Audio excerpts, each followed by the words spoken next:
اور ایسے شدت پسندوں کو آپ کیا کہیں گے سر، جو مسجدوں میں نماز تک نہیں پڑھنے دیتے کسی کو، یا ان کے پیچھے نماز پڑھنے کو بھی غلط بولتے ہیں؟ اب بھی جو آپ نے مسئلہ یعنی چھیڑا ہے، جہاں تک اس تک میرے دماغ کی رسائی ہو رہی ہے وہ یہ ہے کہ کبھی کبھی ایسا ہوتا ہے کہ یعنی کہ ایک مسلک کا آدمی دوسرے مسلک کے آدمی کے پیچھے نماز نہیں پڑھتا۔ اگر آپ کا یہی سوال ہے جی، تو اس کا تعلق شدت پسندی سے نہیں ہے، اچھا، اس کا تعلق حکمت سے ہے۔ جیسے مثال کے طور پر میں ایک ایسی مسجد میں چلا جاؤں جہاں لوگ رفع یدین کرتے ہیں، میں رفع یدین نہیں کروں گا، تو ہر مسلک میں سرفرے لوگ موجود ہیں، تو بہت ممکن ہے کہ ایسا ہو کہ وہاں رفع یدین نہیں کروں تو وہ مجھ سے پوچھ تاچھ کرے، کوئی بحث ہو، بہت بڑے مارا پیٹی ہو جائے، یا مسجد سے نکال دیا جائے۔ پاسبل ہے۔ جی، تو بہتر یہ ہے کہ ہر آدمی اپنی اپنی مسلک کی مسجد میں نماز پڑھے تاکہ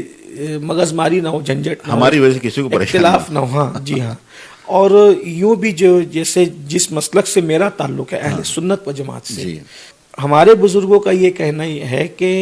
ایسے لوگ جن کی زندگی میں اللہ رسول کے حوالے سے بے ادبی پائی جاتی ہے، ان کی اقتدا درست نہیں ہے۔ تو ہمارے علماء نے جو تحقیق کر کے ایسے طبقے کے لیے جو تحریروں سے اور تقریروں سے بے ادبیاں بیان فرمائی ہے، تو ہم لوگ یہی بیان کرتے ہیں، اور یہ شدت نہیں ہے بلکہ یہ حکمت ہے، اور یہ ہر مسلک کا اپنا اپنا ایک تقاضا ہے۔ اچھا، یہ چیز حدیث میں ہے۔ اللہ کے رسول صلی اللہ علیہ وسلم کے دور میں ایک صاحب نماز پڑھاتے تھے، انہوں نے کعبے کی طرف رک کر کے تھوک دیا، تو آقا کریم صلی اللہ علیہ وسلم نے فرمایا کہ ان کے پیچھے نماز نہیں ہوگی۔ تو جو کعبے کا ادب نہ جانے، حضور حکم فرما رہے کہ اس کے پیچھے نماز نہیں ہوگی۔ تو ایسے لوگ اگر ہماری زندگی میں مل جائیں کہ بھئی یہ رسول اللہ کے بارے میں اچھے الفاظ نہیں کہتے ہیں، ہلکے الفاظ کہتے ہیں، وہ ادب نہیں کرتے جو ادب کا معیار ہمارے یہاں ہے، بہت پاسبل ہے کہ ہمارے پاس جو ادب کا معیار ہے وہ آپ کے پاس نہ ہو، جو آپ کے پاس ہے وہ اس کے پاس نہ ہو۔ تو ہمارے مسلک کا معاملہ یہ ہے اور یہ فکر ہے کہ بھئی ہمارے جو نظریات ہیں،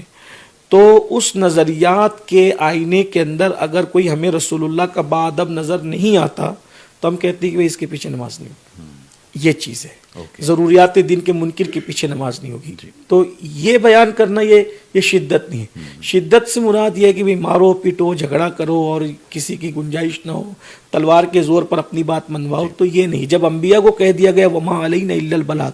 ہمارا انبیاء سے کہلوایا گیا کہ ہمارا کام ہے صرف پہنچا دینا، تو جو چیزیں اسلام کی ہے، نظریات ہیں، ہم وہ بتا دیتے ہیں۔ جیسے کہ اللہ کے رسول صلی اللہ علیہ وآلہ وسلم نے خود فرمایا، بخاری شریف، مسلم شریف کی حدیث ہے، مشکات شریف میں بھی حدیث پاک موجود ہے کہ اللہ کے رسول صلی اللہ علیہ وآلہ وسلم نے خارجی فرقے کی نشاندہی فرمائی کہ عنقریب ایک فرقہ آئے گا جو خارجی، مولا علی کے زمانے میں ان لوگوں کا زور ہوا تھا، وہ نمازیں کثرت سے پڑھیں گے۔ صحابہ کہا کہ ان کی نمازوں کو دیکھ کر کہ تم اپنی نمازوں کو